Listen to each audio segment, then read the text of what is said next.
Olá, tudo bem?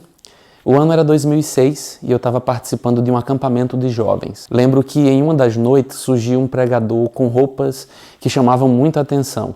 Todo colorido, algumas peças rasgadas, enfim. Ele falou sobre fazer a diferença e aquela maneira de se apresentar era uma ilustração. Ele foi bem intencional ao vestir aquelas roupas e ficou marcado na minha memória. O tempo passou e eu ainda lembro daquela noite. Pois bem, penso hoje que muito mais do que tentar ser diferente pelas roupas, que não era necessariamente a proposta do pregador naquela noite, o Evangelho nos convida a sermos diferentes na naturalidade da nossa vida. Por exemplo, quando Jesus nos diz que é impossível construir uma cidade sobre o monte sem que ela seja notada, ele está falando que é impossível alguém ter contato com suas palavras, com os seus ensinos, de todo o coração, com coração e alma atentos, e isso não ser notado pelos que estão ao redor. Veja, não é sobre construir uma cidade para ela aparecer, não é sobre tentar ser diferente, mas é sobre deixar fluir na nossa vida corriqueira as maravilhas que há em Jesus. Estou falando isso porque esses dias eu meditei no Salmo 14 e vi algo que eu quero compartilhar com você. Veja o que diz o texto bíblico.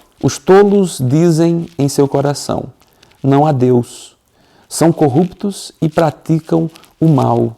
Nenhum deles faz o bem. O Senhor olha dos céus para toda a humanidade, para ver se alguém é sábio, se alguém busca a Deus.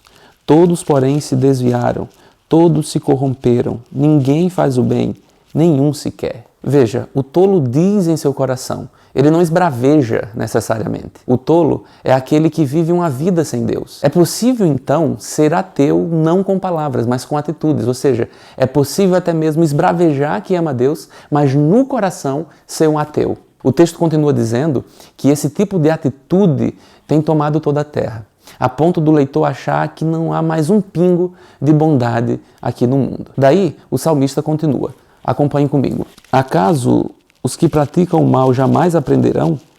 Devoram meu povo como se fosse pão, e nem pensam em orar ao Senhor. Grande terror se apoderará deles, pois Deus está com os que lhe obedecem. Os perversos frustram os planos dos oprimidos, mas o Senhor protegerá seu povo. A partir dessa parte do texto, o Senhor diz que tem um povo. Em meio ao caos do ateísmo prático, Deus tem um povo. Isso me lembra o dia em que o profeta Elias achava que era o único servo de Deus na terra de Israel. Mas o Senhor responde a ele que não. E o dia em que Paulo recebeu uma mensagem do Senhor dizendo que ele poderia pregar tranquilamente ali em Corinto, pois ali Deus tinha muitos homens e mulheres. Nem sempre o povo de Deus está esbravejando suas crenças, mas ele sempre vai estar enfrentando o mal corriqueiro no dia a dia. O povo de Deus está na linha de frente no combate ao mal. O povo de Deus não está interessado em tomar o poder, mas confia no poder maior que é o Senhor, aquele que protege o seu povo. Minha oração nesse dia é que sejamos povo de Deus não pelas belas palavras que podemos proferir, mas pelo testemunho de enfrentamento do mal que assola esse mundo. Ainda não somos o que deveríamos, ainda não desfrutamos do que realmente nos foi dado por herança em Cristo. Por isso, nós esperamos, confiando sempre no Senhor a despeito das circunstâncias. O salmista finaliza dizendo assim: quem virá do Monte Sião para salvar Israel?